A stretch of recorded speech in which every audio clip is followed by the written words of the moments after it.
अब हम पढ़ते हैं भरतपुर का इतिहास। जैसे मैंने बताया था कि राजस्थान में यदुवंश की 2 रियासतें थी, फर्स्ट जैसलमेर और सेकंड अपनी करौली। वैसे ही राजस्थान में जाट राजवंश की 2 रियासतें थी, जाट डायनेस्टी की 2 रियासतें हुआ करती। एक मेरी बताई हुई है कि धौलपुर अंग्रेजों ने स्थापित की थी, तो एक तो वो धौलपुर और एक भरतपुर। याद रख लेना, सिंपल सा। मुझे याद है एक बार किसी एग्जाम में क्वेश्चन पूछा हुआ कि राजस्थान में जाट रियासतें कौन कौन सी हुआ करती थी, तो एक भरतपुर है और एक धौलपुर है। पढ़ते हैं हम क्या परिस्थितियां थी। धौलपुर की तो कोई हिस्ट्री है नहीं ज्यादा, अंग्रेजों की बनाई हुई रियासत थी, तो थोड़ा सा हम पढ़ लेंगे। भरतपुर की हिस्ट्री है तो उसके बारे में हम पढ़ते हैं। मुगल बादशाह औरंगजेब का समय, दिल्ली के नजदीक का प्रदेश, दिल्ली आगरा दोनों के एकदम पास में पड़े इधर से भरतपुर, तो मुगलों के नियंत्रण वाला प्रदेश हुआ करता था। कि दिल्ली के आसपास का तो जो भी इलाका, दिल्ली आगरा उनके मुख्य केंद्र थे, इनके आसपास का इलाका उनके प्रत्यक्ष नियंत्रण के अंदर रहा करता था। पर मैंने एक बार पहले भी बताया था कि औरंगजेब जब अपने अंतिम समय के अंदर धार्मिक नीतियां कट्टर कर देता है, तो उस समय खूब सारे हिंदुओं ने उसके खिलाफ विद्रोह करने शुरू कर दिए थे, जिनमें हम साउथ इंडिया में शिवाजी को पढ़ते हैं, राजस्थान के अंदर हम राज सिंह और दुर्गादास राठौड़ को पढ़ते हैं। उधर सिख हिंदुओं की एक ब्रांच है, जो सिख थे वो उधर विद्रोह करने पर उतारू हो गए थे। और इधर जाट, ये मथुरा से आगरा वाला इलाका, भरतपुर वाला इलाका, ये पूरा जाट लैंड था। यहां पे जाटों के खूब सारे गांव हुआ करते थे। पश्चिमी उत्तर प्रदेश, राजस्थान के टच करता हुआ अपने जो भाग है, वो किसान थे ज्यादातर जो लोग थे। औरंगजेब की धार्मिक नीतियां तो कट्टर हुई वो हुई, औरंगजेब ने इस समय किसानों पे टैक्स और बढ़ा दिए। एक नॉर्मल टाइम में तो क्या होता है, कोई राजा टैक्स बढ़ाता है तो जनता में इस बात का विद्रोह हो सकता है अंदर ही अंदर, क्या टैक्स क्यों बढ़ा दिए, लूट रहा है फलान ढिंकड़, ऐसा कुछ हो सकता है। पर अब लोगों में डबल असर हुआ और लोगों को लगा कि औरंगजेब टैक्स इसलिए बढ़ा रहा है ताकि हिंदुओं को तंग किया जा सके, और ये हिंदुओं को लूटना चाहता है। इस वजह से क्षेत्र में अलग अलग विद्रोह होने शुरू हो गए। या मथुरा के पास में गांव पड़ा करता था तिलपत,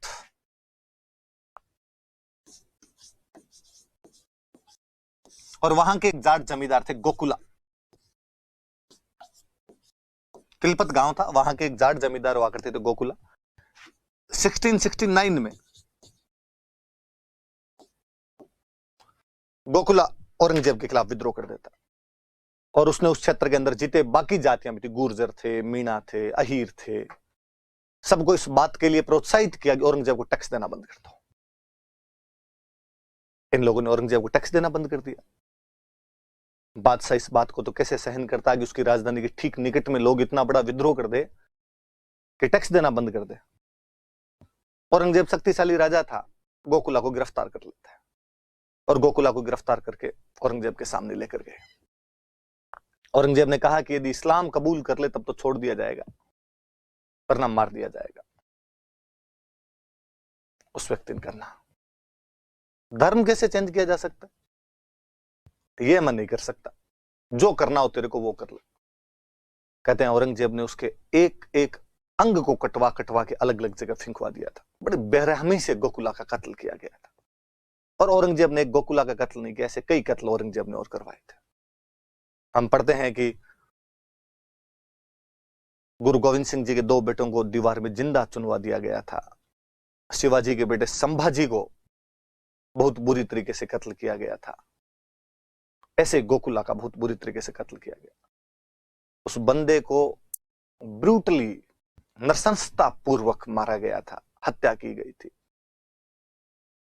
पर वो वीर इस बात से अडिग नहीं हुआ कि मैं धर्म परिवर्तन नहीं करूंगा।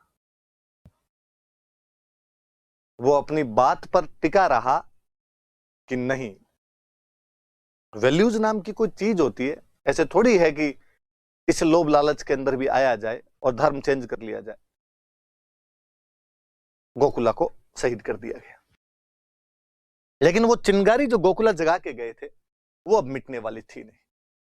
गोकुला की इस निर्दयता पूर्वक हत्या ने इस क्षेत्र के जाटों को और ज्यादा उद्वेलित कर दिया, और उनको लगा यार, मतलब तुम हमारे मंदिर तोड़ो, तुम हमारे पे टैक्स बढ़ाओ, और हम विरोध करें तो तुम कहो कि धर्म चेंज कर लो, और धर्म चेंज नहीं करे तो उस आदमी को तुम इतने निर्दयता पूर्वक मरवा दो। बंधे हुए आदमी को तो कोई कैसे ही मार सकता है। इस बार फिर एक नौजवान सामने आया। भरतपुर में अपने गांव पड़ता है सिनसिनी। उस सिनसिनी गांव के एक जाट जमींदार राजा राम ने 1687 में वापस विद्रोह कर दिया। और यह तो क्या शानदार विद्रोह था। मतलब विद्रोह ही नहीं किया, सिनसिनी के राजा राम विद्रोह करते हैं। आगरा के पास में एक जगह पड़ती है सिकंदरा। वहां सिकंदरा में अकबर का मकबरा था, अकबर टूम, अकबर का मकबरा हुआ करता था। आगरा के पास में सिकंदरा नाम की जगह, अपने राजस्थान वाला सिकंदरा नहीं है भाई, आगरा के पास में सिकंदरा, मुगल बादशाह अकबर का मकबरा, मतलब औरंगजेब के परदादा जी का। औरंगजेब के पापा शाहजहां, शाहजहां के पापा जहांगीर, जहांगीर के पापा अकबर। राजा राम ने उस मकबरे को खोद दिया था, अकबर की हड्डियां निकाल के जला दी थी। का दाह संस्कार जरूरी है, अग्नि में जलाया नहीं गया। अकबर भूत बन के घूम रहा है इधर उधर, डेली सपने में आता है कि राजा राम प्लीज कुछ करो यार। और उसके मकबरे में जो भी कहते चांदी के पत्रेन लगाए हुए थे वो सारे उतार के लेके आ गया था राजा राम। आगरा के पास में जाके आप ऐसा कांड कर दो, वाकई बहादुरी का काम है। और वही औरंगजेब जब तक मुगल बादशाह था, मुगल शासन में शक्तियां थी, वो इस बात को सहन नहीं कर सकते थे कि उनके राज्य में, उनकी राजधानी के ठीक पास में ऐसी बातें होने लग जाए। एक बार फिर राजा राम को पकड़कर मार दिया गया था। औरंगजेब के शासनकाल में जाटों के दो विद्रोह होते हैं। 1669 में तिलपत के गोकुला विद्रोह कर देते हैं। 1687 में अपने भरतपुर के सिनसिनी गांव का राजा राम जाट जो है वो विद्रोह कर देता है। सिकंदरा में अकबर के मकबरे को लूटकर अकबर की हड्डियां जला देता है। कालांतर में इस राजा राम जो है, इनके परिवार के लीनेज के आगे हम राजा बनेंगे, जिनके बारे में हम पढ़ेंगे। इसलिए भरतपुर में जाटों की जो ब्रांच राज किया करती थी वो सिनसिनी गांव की वजह से सिनसिनवार कहलाती थी। यहाँ के जो जाट थे वो सिनसिनवार जाट हो गए, जिन्होंने भरतपुर बाद में भरतपुर में राज किया था। तो दो विद्रोह याद रखना, लिखा हुआ है औरंगजेब के खिलाफ विद्रोह। तो एक तो गोकुला का विद्रोह है और एक आपके राजा राम का विद्रोह है। ये अकबर का मकबरा, बहुत सुंदर सा जो अकबर का मकबरा बना हुआ है, ये राजा राम जी लूट लेते हैं। और मकबरे में होता क्या था भाई, दफनाया करते थे व्यक्ति को, उसकी हड्डियां निकाल के जला दी थी। सिकंदरा के अंदर की जगह पड़ती है।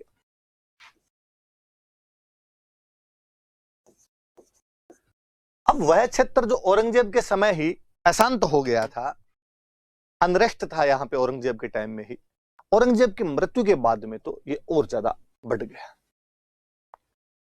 और अब तो औरंगजेब की मृत्यु के बाद जब बेलखने मुगल बादशाह बनने शुरू हुए तो इस क्षेत्र को इतना अशांत कर दिया गया कि मुगलों की आती जाती फौज को लूट लेना, मुगलों के कोई वो जा रहा हो, आपके अनाज वगैरह जा रहा हो तो उनको लूट लेना।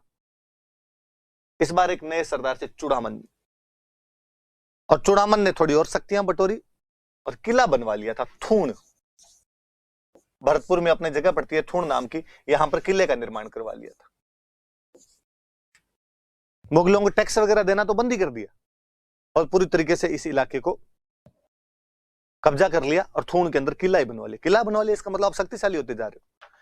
अब मुगलों में भी कोई ताकत थी नहीं, उल्टा मुगलों ने चूड़ामन को बुला के कहा कि ठीक है, ये इतना इतना एरिया तुम्हारा, लूटपाट मत किया कर यार, अपने थोड़ा सा ये तो ध्यान रख लिया कर। पर बंदा मानने वाला था नहीं, बंदन का नहीं, ये तो जारी रहेगी अपनी।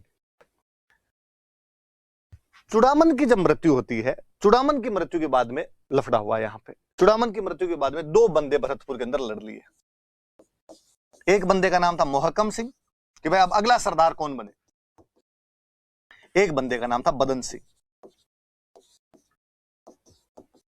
इन दोनों में आपस में लड़ाई हो गई, आपस में फूट पड़ गई कि यार अगला राजा कौन बनेगा। मोहम्मद शाह रंगीला मुगल बादशाह हुआ करता था, बातें याद आ जानी चाहिए आपके खुद की। अब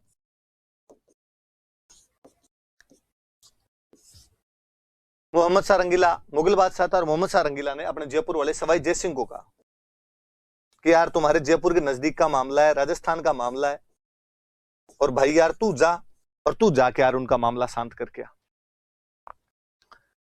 यहां जो लूटपाट वगैरह चल रही है उसको शांत करके आ। सवाई जय सिंह यहां पर वास्तव में आया तो विद्रोह दबाने के लिए था, पर जब सवाई जयसिंह को पता चला कि भरतपुर वाले तो आपस में लड़े हुए हैं, इनमें आपस में भी नहीं बन रही है, तो मोहकम सिंह और बदन सिंह दोनों लड़ रहे हैं। सवाई जयसिंह ने बदन सिंह का साथ दिया। कहा बदन सिंह यदि मैं तेरे को यहां राजा बनवा दूं तो? बदन सिंह ने कहा साहब आपको वैसे एक बार सेवा का मौका अवश्य दें, पहले इस्तेमाल करें फिर विश्वास करें। तो सवाई जयसिंह बदन सिंह का साथ देता है और बदन सिंह को यहां पे राजा बना देता है। मैंने ये बात बताई थी कि ये विद्रोह शांत करवा दिया था सवाई जयसिंह ने, इसलिए सवाई जयसिंह को मोहम्मद शाह रंगीला ने एक उपाधि दी थी, इसको हम राज राजेश्वर कहते हैं। ये तमाम बातें बताई हुई है, राज राजेश्वर की उपाधि दी थी कि तू तो यार राजा बनाने वाला है, तू बदन सिंह को राजा बना के आया। तो ये आपके थूण का किला हमने पढ़ा, जो चूड़ामन जी ने बनवाया, वो थूण का किला ये है। बदन सिंह, दो बातें याद रखनी, ये तो किसकी सहायता से राजा बना? तो सवाई जयसिंह की सहायता से राजा बना, with help of Sawai Jai Singh. Sawai Jai Singh ने एक उपाधि दी ब्रिजराज, तो भाई तुम ब्रिज प्रदेश के राजा हो। ये क्षेत्र कौन सा था? ब्रिज था। और एक जागीर दे दी डीग। 1722 की बातें हैं ये। तो एक प्रकार से जाट राज्य की स्थापना होती है तो 1722 में बदन सिंह के बाद से होती है। हालांकि चूड़ामन के समय से इन्होंने यहाँ पे टैक्स वगैरह देना बंद कर दिया था और किला वगैरह बनाना शुरू कर दिया था। फिर भी आप थोड़ा ढंग से माने तो बदन सिंह के टाइम में 1722 से एक जाट राज्य की स्थापना हो जाती है सवाई जयसिंह की सहायता से। और बदन सिंह और सवाई जयसिंह में बनती भी खूब थी कि इवन बदन सिंह ने हमेशा यही माना कि मैं सवाई जयसिंह का सामंत हूं, और वो हमेशा यहाँ जयपुर के अंदर आया करते थे। उनके नाम पर जयपुर के अंदर बदनपुरा नाम की जगह बनी हुई है, अभी भी बास बदनपुरा नाम की जगह है। मैंने और बताया था आपको कि कालांतर में जब सवाई जयसिंह के बेटों में ईश्वरी सिंह और माधो सिंह के अंदर लड़ाइयां हुई तो ईश्वरी सिंह सवाई जयसिंह का कैंडिडेट है, तो उन्होंने ईश्वरी सिंह के पक्ष में अपने बेटे सूरजमल को भेजा था। और हमने पढ़ा कि उन्होंने राजमहल और बगरू के युद्धों के अंदर भाग लिया था। तो बदन सिंह के टाइम में वो जो कछवाहा जाट दोस्ती है वो खूब ही परवान चढ़ी थी इस मामले के अंदर। और मुगल इस बात में राजी हो गए कि कम से कम यार ये वाला इलाका जो अशांति थी वो खत्म हो गई, ठीक है, एक अलग से राजा बन गया, कोई बात नहीं। तो ये बातें, दो तीन बातें याद रखना। फिर बदन सिंह ने डीग की जागीर उनको मिल गई थी, तो डीग के अंदर किले का निर्माण करवा लिया था। और केवल डीग में किला नहीं बनाया था, वेर भरतपुर में जगह पड़ती है, यहां पर किला बनवाया था। कुम्हेर भरतपुर में जगह पड़ती है, यहां पर किला बनवाया था। तो कई जगह पे किले वगैरह, भाई अब जब स्वतंत्र राज्य बन ही गया तो कई जगह पे किले वगैरह बनवा लिए थे। ये आपके डीग का किला, डीग फोर्ट। आगे महाराज सूरजमल। जो बदन सिंह थे, बदन सिंह कई साल तक शासन किया था। बाद में शासनकाल के अंतिम दिनों में आंखों की ज्योति थोड़ी कमजोर पड़ने लग गई थी, तो अपने बेटे को शासन सौंप दिया था। तो बदन सिंह के शासनकाल के अंदर ही सूरजमल जी राज करने लग जाते हैं। पर पिता की डेथ तो 1756 में जाके हुई, तो वो वाकई जो शासनकाल है वो 1756 से शुरू होता है, 1756 से लेकर 1763 तक। सबसे इंटेलिजेंट आदमी उस समय के, शिक्षा के प्रति, साहित्य के प्रति भी बहुत अनुराग रखने वाले व्यक्ति, तो कहा गया कि जाटों का प्लेटो है। तो याद रखे कि किस भरतपुर के राजा को जाटों का प्लेटो कहा जाता है, तो महाराज सूरजमल जो थे उनको जाटों के प्लेटो के नाम से जाना जाता है। अपने इंडिया वालों ने एक बड़े जोरदार काम किया कि लोगों के नाम चेंज करने में अपने को बड़ा मजा आया कि यूनान वास्तव में उस देश का नाम है ग्रीस, पर हमने उसका नाम भी यूनान कर लिया। और उस ग्रीस में तीन बड़े विद्वान हुए, सोक्रेटिस, प्लेटो, एरिस्टोटल। हमने उस सोक्रेटिस का नाम बदलकर कर दिया सुकरात, प्लेटो का नाम बदलकर कर दिया अफलातून, एरिस्टोटल का नाम बदलकर कर दिया अरस्तु। इवन एरिस्टोटल का चेला बाद में हुआ था अलेक्जेंडर, और अलेक्जेंडर का नाम बदलकर हमने कर दिया सिकंदर। मतलब अलेक्जेंडर को खुद को भी नहीं पता बेचारे को कि उसका नाम सिकंदर है, पर हम कहते हैं सिकंदर ने आक्रमण किया था। कौन सिकंदर? सिकंदर नाम का कोई आदमी नहीं था, उस बंदे का नाम अलेक्जेंडर था, पर अपने ऐसे बोलने में यूं मजे आते। ईरान के एक राजा था डेरियस, डेरियस ने हम पर आक्रमण किया। डेरियस का नाम तो बड़ा जोरदार निकाला हमने, दारा सिंह, दारा सिंह नाम निकाल दिया हमने। तो वो क्वीन मूवी देखना, कंगना रनावत की एक मूवी है क्वीन। कंगना रनावत अकेली हनीमून मनाने चली जाती है पेरिस, तो वहां पर उसको एक रशियन उसका दोस्त बनता है। तो उस रशियन से पूछती है कि तुम्हारा नाम क्या है? वो कहता है अलेक्जेंडर। रशियन और बेचारी ये डे बोले नहीं जाता, अपने बोलते अलेक्जेंडर, तो वो डे उनसे बोला नहीं जाता, द्रे द्रे बोलते हैं उसको, अलेक्जेंडर। तो वो कंगना वापस करती है, सिकंदर? वो कहता नो नो अलेक्जेंडर। वो कहते हाँ हाँ तुझे नहीं पता, तेरे को हम सिकंदर ही कहते हैं। तो वो बात है जी, तो अपने वाला नाम बिगाड़ने में थे। तो वैसे तो जाटों का प्लेटो है, पर प्लेटो को अपने अफलातून बोल देते हैं, तो जाटों का प्लेटो कहिए या जाटों का अफलातून। वाकई बहादुर आदमी थे उस समय, केवल बहादुर ही नहीं थे बल्कि उतने ही बड़े शिक्षा के प्रति, साहित्य के प्रति अनुराग रखने वाले थे, विद्वान व्यक्ति थे। इसलिए जाटों का प्लेटो कहिए, जाटों का अफलातून कहिए।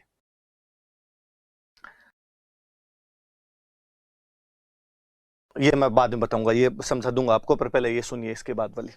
दिल्ली के ढलते हुए दिन हुआ करते थे उन दिनों के अंदर, और दिल्ली पर अटैक कर दिया था, और दिल्ली पर अटैक करके वहां से नूरजहां का झूला लेकर आ गए थे।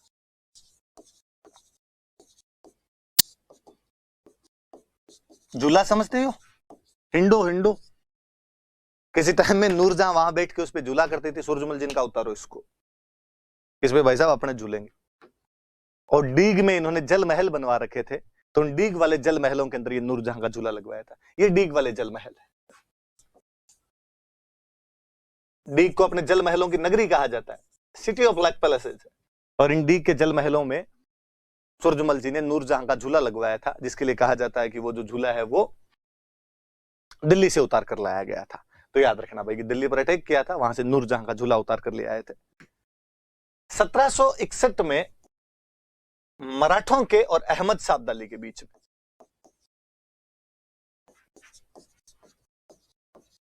मराठों के और अहमद शाह अब्दाली के बीच में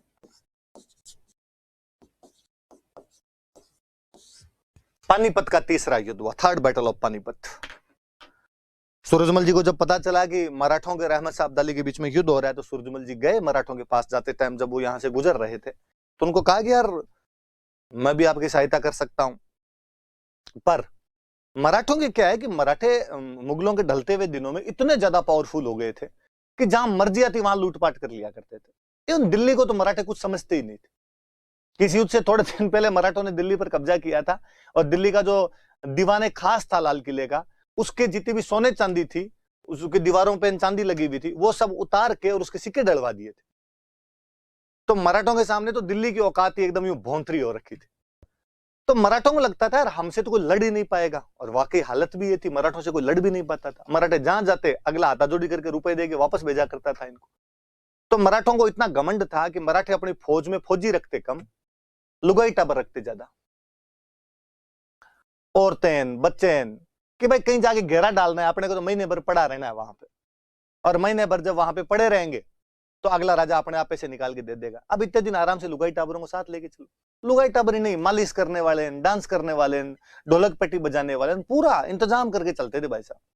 सूरजमल जी ने समझा, इंटेलिजेंट बंदे थे। अरे का मूर्खों, इन लुगाई टाबरों को यहीं भरतपुर छोड़ दो, कोई बात नहीं, महाराष्ट्र नहीं छोड़ के आए तो आप लोग, इनको तो यहीं छोड़ दिया जाए, और आप चलो सेना हल्की कर लो, केवल सैनिक सैनिक लेके चलो, मैं और साथ चलने के लिए तैयार। पर मराठों का सेनापति हुआ करता था सदाशिवराव भाऊ। भाऊ बड़ा घमंडी आदमी था। भाऊ ने कहा अच्छा अब आप लोग बताओगे हमें कैसे लड़ना चाहिए और कैसे नहीं लड़ना चाहिए, और हमें किसी की सहायता की आवश्यकता ही नहीं। तो सूरजमल जी ने ठीक है, तो रवाना हो यहां से, जब तेरे को सहायता ही नहीं चाहिए तो भाऊ यहां से अकेला गया। उस पानीपत के तीसरे युद्ध के अंदर अब्दाली मराठों को बहुत ढंग से हरा देता है। पानीपत वाली मूवी बॉलीवुड वालों ने बनाई, और उसके अंदर उन्होंने कुछ भी दिखाया हो। अब सिस्टम यह है कि बॉम्बे में बैठ के आपको मूवी बनानी है, और बॉम्बे में बैठ के आप मराठों को गालियां नहीं निकाल सकते। ये मैंने कभी और पहले भी बताया होगा, मैं आज बताऊंगा आपको कि आप किसी भी महाराष्ट्रियन को कभी मराठों के या शिवाजी के बारे में तू तड़ाके से बोल के दिखा दो, लोग शाम तक मार मार के मुंह बालाजी कर देते हैं। महाराज छत्रपति शिवाजी बोला जाए, कौन बनेगा करोड़पति में अमिताभ बच्चन ने 4 ऑप्शन में शिवाजी ऑप्शन दे दिया था। इस बात पे माफी मंगवा दी थी उन्होंने पूरे चैनल को। आप पंजाब के किसी व्यक्ति के सामने महाराज रणजीत सिंह के बारे में ऊंचा नीचा बोल के दिखाओ थोड़ा, लोग गला पकड़ने के लिए तैयार हो जाएंगे। ये अपने वाले ही हैं जिनको अपने इतिहास, अपनी भाषा, अपनी संस्कृति से भगवान जाने क्यों लगाव नहीं होता। अपने यहीं पे लोग होंगे जो अपने राजा महाराजाओं की आलोचना करते हुए मिल जाएंगे। हाँ, जहां आलोचना है वहां आलोचना कीजिए, हालांकि वो लोग तो वहां पर भी आलोचना नहीं करते होंगे। आलोचना किस बात की? आपकी मान डाकण गुण गए। अपने यहाँ कोई महाराणा प्रताप के बारे में, पृथ्वीराज चौहान के बारे में, सवाई जय सिंह के बारे में, सूरजमल जी के बारे में, किसी के बारे में कोई ना कोई आदमी कुछ नहीं करता मिल ही जाएगा। ये नहीं किया, वो किया। मराठा ऐसे नहीं करते, तो बॉलीवुड वालों की हिम्मत भी नहीं होती कि बॉम्बे में बैठ के मराठों के खिलाफ कुछ बताओ। अब चूंकि मूवी बनाई तो किसी ना किसी को तो विलन बनाना पड़े, तो राजस्थान वाले को बना दो। अपने पे एक्सपेरिमेंट कर करके देखे हुए उनके कि इनको बना दो, ज्यादा से ज्यादा को हो हल्ला मचेगा तो मूवी और हिट हो जाएगी। ये तो है नहीं कि अगली बार ये करेंगे नहीं। तो इन्होंने पानीपत में सूरजमल जी को विलेन बनाने की कोशिश कर दी। मैंने तो क्लास में मना किया, नहीं अपने ये मूवी देखनी नहीं, कोई मत देखने देना भाई, वरना हमेशा मैं मूवियों का समर्थक रहता हूं। मैं बच्चों को हमेशा कहता हूं भाई मूवी देखने जाया करो, मूवी देखने से सीखता ही है बंदा। पानीपत आई तो उससे पहले था कि नहीं यार पानीपत देखेंगे। मराठे जो कुछ हो, भले ही अपने साथ लूटमार की हो, राजस्थान के साथ लूटमार की हो, पर उस समय एक विदेशी आक्रांता से लड़ने के लिए गए थे, तो मराठों की बहादुरी देखेंगे अपने। पर बाद में पहले दूसरे दिन रिव्यू पता चला और उन्होंने कहा अच्छा राजस्थान के बारे में उल्टा सीधा देखा। अच्छा तुम बड़े सियाने हो इस मामले के अंदर कि बॉम्बे में बैठ के मराठों के खिलाफ तो कुछ बोल नहीं सकते, तो हमें मिले, हमारे वाला नाथी का बाड़ा है कि तुम सूरजमल जी के बारे में कुछ भी कर दोगे और लोग यहां पर बोलेंगे नहीं। विरोध भी किया लोगों ने और सही लगा कि यार विरोध किया जाना चाहिए। राजस्थान के तमाम क्षेत्रों से आवाजें आई, केवल भरतपुर नहीं बाकी लोग भी बोले कि नहीं साहब गलत है आप हमारे राजा के बारे में, और जो फैक्ट है ही नहीं। फैक्ट हो तो वहां पर आदमी फिर भी सोचेगा यार ऐसी कोई बात रही होगी, तो झूठा ही आगरा का किला मांग लिया था। अखबार विवाद आया तो अखबार के अंदर आया उन्होंने कुछ ऐसा ऐसा बताया था। तो मत देखा कीजिए, आपने जब इन फिल्मों का बॉयकॉट करना शुरू करेंगे तब इनकी बुद्धि आएगी और वास्तव में तब ये थोड़ा ढंग से दिखाना शुरू करेंगे। और वैसे मैं हमेशा कहता हूं कि बॉलीवुड वाले हिस्ट्री पर फिल्म बनाना जानते नहीं, कचरा करना होता है इनको हिस्ट्री का। इनको केवल नाच गाने दिखाने आते हैं, जो हिस्ट्री की मूवी में भी नाच गाने दिखा देते हैं। बाजीराव जैसे योद्धा से इन्होंने ढोल पिटवा लिए, तो बाकी लोगों का तो क्या ही किया जा सकता है। बाजीराव यार क्या राजा रहा था। उस मूवी में बापड़े को बाजीराव को यूं दिखाया खिलौने जैसा कोई। मुझे लगता है मेरे पास जब खूब सारे पैसे आ जाएंगे तो मैं बाजीराव की बहुत अच्छी मूवी बनाऊंगा जिसमें बाजीराव के बारे में बताया जाए कि बाजीराव क्या चीज था। मैं इतिहास का विद्यार्थी और बाजीराव को देख देख के रोमांचित होते हैं। मुझे वीरमदेव फिरोजा पर मूवी बनानी है यार, उसमें एक्शन, रोमांस, कॉमेडी, ट्रेजेडी सब कुछ है। आप में से यदि किसी का मन हो कि मूवी में काम करना है तो फोन करके लिखवा देना, नाम लिखवा देना कि कौन सा रोल करना पसंद करोगे। अपने सब पे, महाराज सूरजमल पे, जो जो अपने राजस्थान के बहादुर योद्धा हुए हैं, प्रताप, चंद्रसेन, दुर्गादास राठौड़, भगवान कभी ना कभी अपने को पैसे देगा खूब सारे, इतने सारे पैसे कि इन सब पर मूवियां बनाई जा सके, पूरे देश को बताया जा सके कि मंगतों बहादुरी कूट कूट के भरी हुई थी। बात आगे की सुनिए आप। मराठे हार गए, भागे वहां से मराठे, लुगाई टाबरों को साथ में लिए। सैनिक तो थे नहीं बेचारे, सैनिक तो लड़ लिए, बाकी तो भागेंगे वहां से और क्या करें। सैनिक भी घायल हो गए, वो भागेगा क्या करेंगे। वापस बीच में से भरतपुर आया। उस बंदे की न केवल बहादुरी बल्कि शरणागत वत्सलता की दाद दीजिए आप कि जिस महाराज सूरजमल को मराठे अपने साथ नहीं लेकर गए थे या उसकी सलाह नहीं मानी थी, उस व्यक्ति ने भागते हुए मराठों को न केवल भरतपुर में शरण दी थी बल्कि खूब दिनों तक उनको यहां पर रखा था, उनके खर्चे के लिए रुपए तक दिए थे। महारानी किशोरी देवी स्वयं मराठों से जाकर मिलती थी, उनके बच्चों का, महिलाओं का, सबका विशेष स्नेह से ध्यान रखा गया। एक बार फिर उस परंपरा को बताया गया कि शरणागतों की रक्षा के लिए हम हमेशा तैयार हैं। और आप सोचिए शरणागत भी कौन, वो मराठे जो हमसे बिना सलाह लिए चले गए थे, हमसे मेल मिलाप नहीं रख रहे थे, वो तो कोई बात नहीं, किसके खिलाफ आप शरण दे रहे हो? अहमद शाह अब्दाली के खिलाफ, जो उस समय का एक बड़ा दुर्दांत योद्धा था। तो ये भी तो डर होना चाहिए कि कल को ये अपने पर अटैक ना कर दे। तो ये बहुत दूर की बात है। कर्तव्य यह था कि शरणागत की रक्षा की जाए। तो उन भागते हुए मराठों को, जो पानीपत के तीसरे युद्ध से भाग रहे थे, उनको यदि किसी ने शरण दी थी, तो भरतपुर के महाराज सूरजमल उनको शरण देते हैं। मराठों को दिखाना तो यह था कि किस प्रकार एक राजस्थान का राजा हमारी सहायता के लिए दिल खोलकर स्वागत करता है, हमें अपने राज्य के अंदर रखता है। इवन खूब सारी फैमिलीज भरतपुर में रह गई, मराठे यहीं रह गए थे। मैं किसी एक बैच में पढ़ा रहा था और मैं जब क्लास से बताकर ये बाहर आया तो एक लड़का मेरे पीछे पीछे आया और सर एक बात बताई। हाँ, का वो आपने जो कहा था ना कि मराठे भागे थे, भरतपुर के अंदर कुछ दिन रुके थे। हाँ सर, वो सही बात है, एग्जैक्टली मुझे तो पता ही है, तभी मैंने बताई थी। रुके क्या थे, उनको यहाँ खाने पीने प्रबंध सब किए थे, टाबरों के लिए टॉफियां तक अलग से आया करती थी। उस महारानी किशोरी देवी का तो हम नाम ही भूल गए, बाकी उस महिला ने खूब ध्यान रखा था मराठों का सर कई परिवार यहीं रह गए थे उस टाइम भरतपुर में, आगे नहीं जा पाए थे। मगर ये नहीं पता मुझे, हो सकता है यार खूब दिन तक यहाँ रुके, फिर यहीं कोई काम धंधा लग जाए तो आदमी यहीं रह जाए। अच्छा, ऐसा भी हुआ था क्या? तुम्हें कैसे पता? उसने कहा मेरा परिवार है, मैं मराठा हूं सर। कभी मेरे फोर फादर ने उस पानीपत के तीसरे युद्ध में भाग लिया था, रास्ते में जब यहाँ रुके थे तो उसके बाद आगे नहीं गए थे। गुड, शाबाश। उसने कहा सर हम ब्राह्मण है। एग्जैक्टली, पेशवाओं की सेना थी, पेशवा खुद ब्राह्मण थे। का फिर लोग पूछने लगे कौन से ब्राह्मण, कौन से ब्राह्मण। हम मराठी थे, इधर को इतना जानता था नहीं मराठी ब्राह्मणों को। फिर किसी ने कहा ये वो हैं जो भाग के आए थे, भाग के आए थे। तो गोत्र बन गया भगोड़, वो राजा।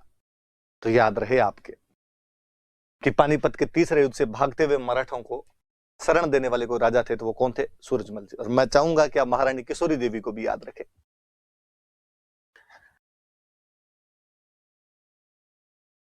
और थोड़ी सी और बातें बताता हूं मैं। भरतपुर का किला इन्हीं के टाइम में बनवाया गया था।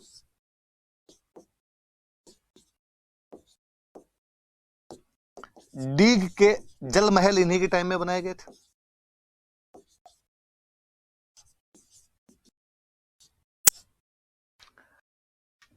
इंटेलिजेंट बंदे थे, एग्रीकल्चर में खूब सारे सुधार करवाए थे। भरतपुर जैसी छोटी सी रियासत, जिसका जन्म ही ठीक उस राजा के पिता के समय हुआ था, पदन सिंह के समय हुआ था। कहते हैं कि उसकी इनकम 1,75,00,000 रुपए थी। याद रखना भाई, एक बार ये क्वेश्चन पूछा हुआ कि एनसीईआरटी की बुक के अंदर लिखा हुआ ऐसा कि सूरजमल के समय भरतपुर की इनकम बढ़कर कितनी हो गई थी, तो 1,75,00,000 रुपए इनकम हो गई थी। याद रखना इस बात को आप थोड़ा सा। प्रशासनिक सुधार करवाए, यह बात तो मुझे और बड़ी जोरदार लगती है, एडमिनिस्ट्रेटिव रिफॉर्म्स करवाए, प्रशासनिक सुधार करवाए, एडमिनिस्ट्रेटिव रिफॉर्म्स।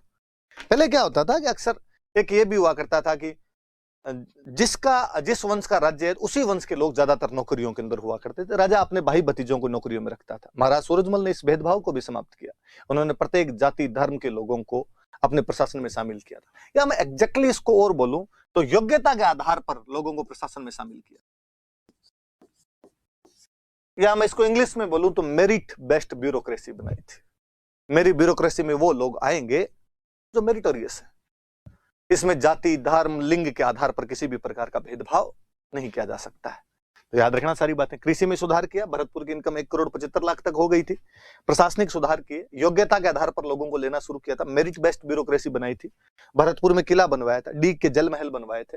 इंटेलिजेंट होने की वजह से उनको जाटों का प्लेटो या जाटों का अफलातून कहा जाता है। ये डीग के जल महल। दिल्ली पर आक्रमण किया, वहां से नूरजहां का झूला लेकर आए थे। भागते हुए मराठों को तीसरे पानीपत युद्ध के बाद 1761 के अंदर भरतपुर में शरण दी थी। उनके एक दरबारी विद्वान थे मंगल सिंह पुरोहित, जिन्होंने एक बुक लिखी है सुजान सम्मत विलास। सूरजमल जी को सुजान कह दिया, तो बुक का नाम है सुजान समुद्र विलास।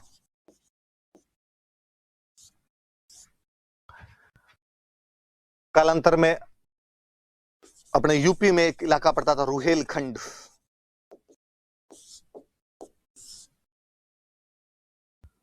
रुहेले अफगानों का राज्य था, इसलिए रुहेलखंड कहलाता है। यहां का एक अफगान नेता था नजीब खान। उस नजीब खान के साथ युद्ध में लड़ते हुए वीरगति को प्राप्त हुए थे। वो भी कहते हैं कि युद्ध से वापस लौट रहे थे, हिंडन नदी पड़ती है वहां पर, तो हिंडन नदी के पास में मराठे कहीं सॉरी वो अफगान कहीं घात लगा के बैठे हुए थे। अचानक अंधेरे के अंदर उन लोगों ने अटैक कर दिया था, उसके अंदर वो मार देते। कहते हैं जब नजीब खान के पास समाचार पहुंचाया गया कि सूरजमल को मार दिया गया है, नजीब खान को विश्वास नहीं। उसने कहा ना ना ऐसा नहीं कर सकते तुम, वो रांगड़ तुमसे आज मरे निकल मरे। जब लाश लेके गए थे तब उसको विश्वास हुआ अपनी आंखों पे कि हाँ वाकई सूरजमल युद्ध के अंदर वीरगति को प्राप्त हो चुका है। लंबा चौड़ा डील डोल डाकी टाइप का आदमी था एकदम। तो ये महाराज सूरजमल के